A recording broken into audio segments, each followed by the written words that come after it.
Ciao, Jinzen. Selamat datang kembali di kanal YouTube saya. Pada kesempatan ini kita akan membahas buku Get Smart. Buku Get Smart, bukunya ini teman-teman, karya Brian Tracy. Baik, pada kesempatan ini kita akan membahas babnya yang kedua. Langsung saja bab 2, cara berpikir lambat versus cara berpikir cepat. Nah, di awal bab 2 ini penulis mengatakan bahwa pikiran kita itu merupakan suatu subjek yang sangat luar biasa. Dia katakan bahwa pikiran kita itu tak pernah henti-hentinya dia bekerja. Saat kita bangun tidur, saat kita makan, saat kita bekerja, bahkan saat kita tidur pun pikiran kita terus bekerja. Nah, pada saat pikiran kita itu terus bekerja, dikatakan bahwa ada yang namanya proses perpindahan atau pergantian ide di dalam pikiran kita. Jadi dari satu ide, kemudian pikiran kita meloncat ke ide yang lainnya. Banyak sekali hal itu terjadi dalam pemikiran kita. Itu kenapa? Karena saking tinggi arus pikiran yang kita punya, saking banyak arus pikiran yang kita punya, disinilah kita perlu yang namanya kita untuk mengendalikan pikiran kita. Gimana kita bisa mengontrol pikiran kita. Nah, satu hal yang juga disampaikan penulis, dikatakan bahwa kalau otak kita itu hanya dapat memikirkan satu ide dalam satu waktu. Itu kenapa tadi aku sempat mention bahwa kita mau belajar untuk mengendalikan pikiran kita. Dan di sini dengan ide otak kita hanya bisa berfokus dengan fakta ya, bahwa otak kita hanya bisa memikirkan satu ide dalam satu waktu. Di sini kita mau membuat bahwa diri kita itu, otak kita itu mengontrolnya dengan memfokuskannya pada sesuatu yang ingin kita inginkan dalam satu waktu.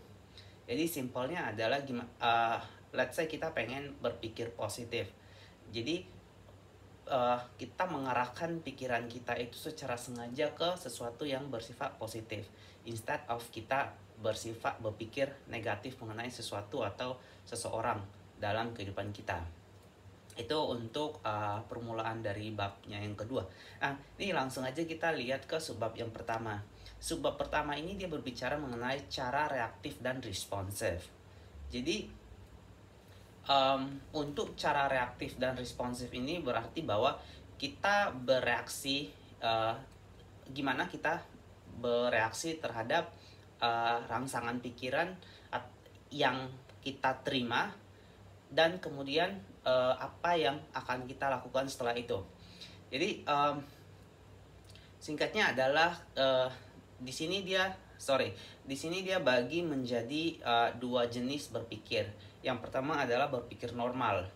Jadi berpikir normal ini adalah dimana kita langsung pada saat kita mendapat rangsangan, kita langsung respon.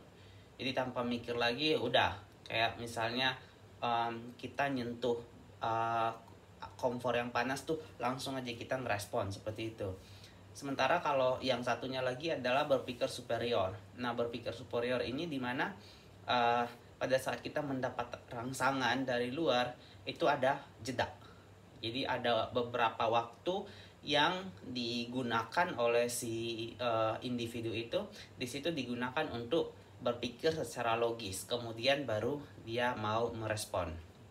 Jadi bedanya di yang berpikir normal tanpa ada jeda, sementara yang berpikir superior itu dia menggunakan jeda sebelum memberikan respon, teman-teman.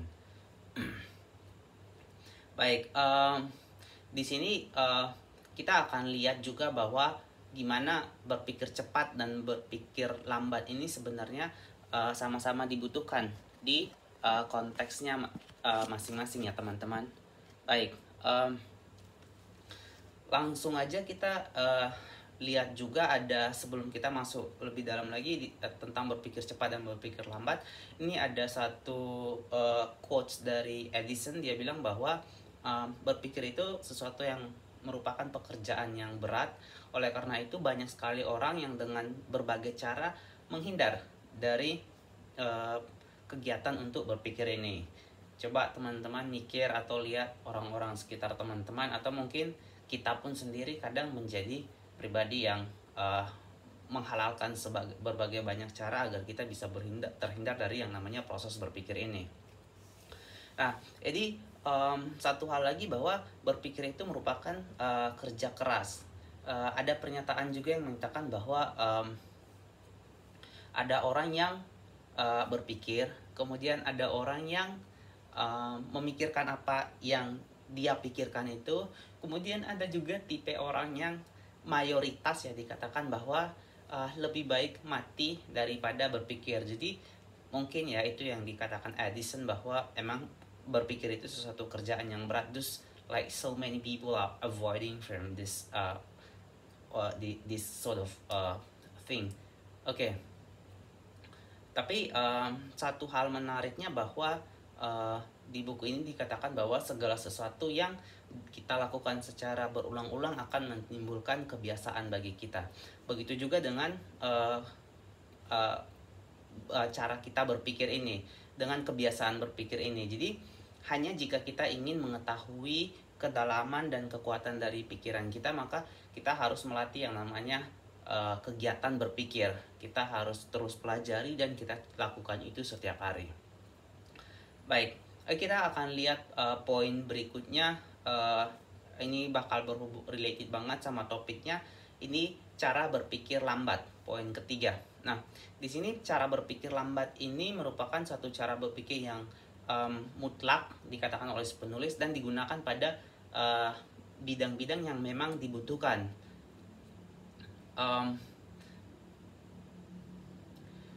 Si penulis juga mengatakan bahwa kebanyakan kita itu melihat dunia itu seperti bagaimana kita ingin melihat dunia itu, atau kita melihat dunia seperti apa yang kita yakini, bukan melihat dunia sebagaimana adanya dunia itu. Oleh karena itu, mempraktekkan berpikir lambat ini sangat penting, dimana kita mengambil waktu dulu sebelum kita memberikan respon. Jadi, pada saat kita menerima rangsangan, kita ambil waktu, berpikir logis, kemudian merespon. Karena kita punya kecenderungan untuk menjadi sangat subjektif. Karena itu tadi, kita melihat dunia gimana kita yakini dunia, kita melihat dunia seperti apa yang kita yakini, bukan bagaimana kondisi dunia itu sebenarnya. Begitu juga dengan cara kita melihat kepada orang lain atau kepada situasi-situasi tertentu dalam kehidupan kita. Jadi intinya adalah kita perlu yang namanya bersikap tenang sebelum dan berpikir logis sebelum kita mengambil suatu keputusan yang penting. Oke. Baik. Selanjutnya kita akan lihat juga bahwa di sini kita akan lebih lihat dalam lagi mengenai dua cara berpikir tadi. Ya kan tadi aku udah mention cara berpikir lambat. Ini si penulis ini juga memberikan points tambahan tentang dua cara berpikir. Yang pertama adalah cara berpikir cepat, di mana proses informasi,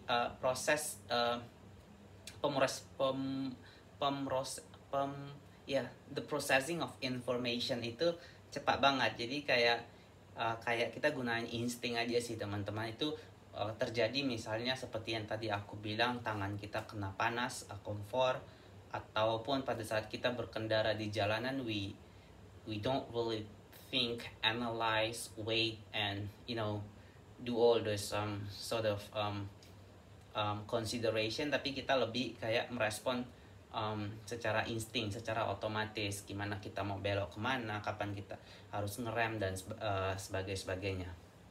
Oke. Itu cara berpikir cepat ya. Nah, cara berpikir yang kedua adalah cara berpikir lambat. Ini yang tadi bahwa ada rangsangan, kita ada jeda, baru kita memberikan respon. Ini ada beberapa tips yang dikasih oleh si Brian Tracy untuk kita gimana bisa membantu mengembangkan yang namanya cara berpikir lambat. Nah, di sini tips yang pertama dia kasih adalah hukum 72 jam. Jadi pada saat kita menerima rangsangan, misalnya kayak kita pengen beli satu sepatu baru.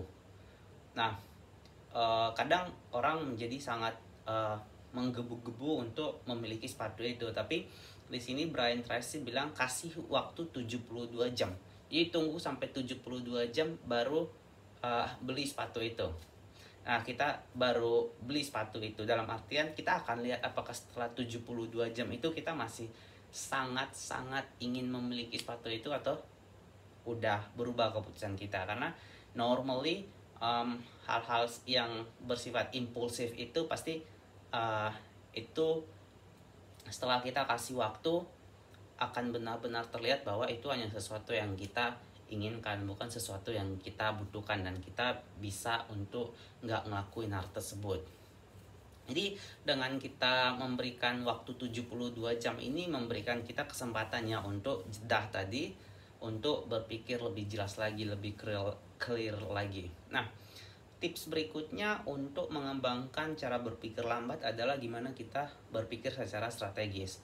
Nah, balik lagi, berpikir secara strategis ini dia maksa kita untuk berpikir secara perlahan, secara in detail, dan dengan keakuratan tingkat tinggi. Jadi di situ benar-benar kita bakal nggak bisa yang namanya asal-asalan mutusin atau impulsif in making decision. Jadi ini benar-benar sesuatu yang it takes time and it takes a lot of thinking process. Jadi kayak benar-benar lah hasil yang dihasilkan itu sangat reliable.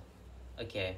Kemudian tips berikutnya juga dia mengatakan kita untuk mencoba untuk menyendiri. Jadi give time to be alone, to think by ourselves, dan juga meresapi apa yang sedang terjadi di sekitar kita. Karena biasanya kalau kita terlalu sibuk, kita cenderung untuk miss this and that. So penulis meminta kita untuk menyendiri dan melihat cara what we are actually doing in a way that in a condition that we are not disturbed by so many things. Okay. Kemudian selanjutnya tips terakhir nih ya untuk ngembangin cara berpikir lambat itu menggunakan GOSPA. GOSPA stands for goals, objective, strategy, also purpose and action. Oke, langsung aja kita lihat ke objektif. Nah, objektif ini adalah actually GOSPA start with G. GOSPA ini G stands for goal. Goal ini adalah hasil terukur, spesifik apa yang kita mau. Jadi timingnya kita harus tentukan kapan hasil itu akan kita dapatkan. Kemudian kita harus punya yang namanya O for objective. Jadi kita harus punya tujuan. Tujuan ini kita gunakan untuk mencapai goal kita, untuk mencapai hasil kita. Nah, setelah itu ada S, goes past. S stands for strategy. Jadi strategi ini adalah cara-cara sukses yang kita gunakan untuk mencapai tujuan kita, teman-teman. Nah, selanjutnya itu adalah it's not a purpose, it's actually it's priority. Goes P stands for priority. Jadi di sini kita diajarin untuk menggunakan prinsip 80-20-80-20. Jadi kita ngelakuin tindakan jadi kita melihat nih tindakan apa yang jika tindakan-tindakan apa aja yang masuk dari kita punya beberapa tindakan. Kita lihat 20% dari semua tindakan-tindakan yang kita lakukan itu, 20% ya dari keseluruhan tindakan yang kita lakukan itu yang menghasilkan 80% dari income yang kita dapat. Lebih mudahnya adalah gimana kita bisa melihat aktivitas-aktivitas mana yang sebenarnya paling membantu kita untuk mendapatkan keuntungan yang maksimal. Jadi kita nggak terjebak melakukan chores, hal-hal yang nggak penting yang menghabiskan waktu kita dan nggak menghasilkan apa-apa juga. Kemudian goals goal, objective, strategy, priority, and A stand for action. Jadi action adalah aktivitas terukur dan spesifik yang kita gunakan untuk melaksanakan strategi kita untuk mencapai tujuan kita, ya, untuk mewujudkan target kita. Oke. Nah, Untuk penutupan bab pertama ini, bab kedua ini penulis menutup dengan hukum probabilitas. Di sini dikatakan bahwa semakin banyak hal yang kita lakukan seperti yang dilakukan oleh orang-orang sukses, itu memungkinkan kita untuk menjadi sukses juga. Jadi kebiasaan-kebiasaan baik yang sering orang sukses lakuin, kalau kita juga lakuin, kita juga membuka kemungkinan we are also heading to the same way where they at now. Oke. Sebagai penutup, aku akan tutup sama satu pesan ini, bahwa kesuksesan itu bukan sebuah kebetulan, itu suatu upaya terorganisasi yang terencana dengan baik dan dieksekusi dengan baik. Itu bukan suatu kebetulan. Jadi sukses itu bukan kebetulan, gagal itu pun juga bukan suatu kebetulan. Baik, terima kasih. Demikian untuk pembahasan bab 2 dari Get Smart. 谢谢你们。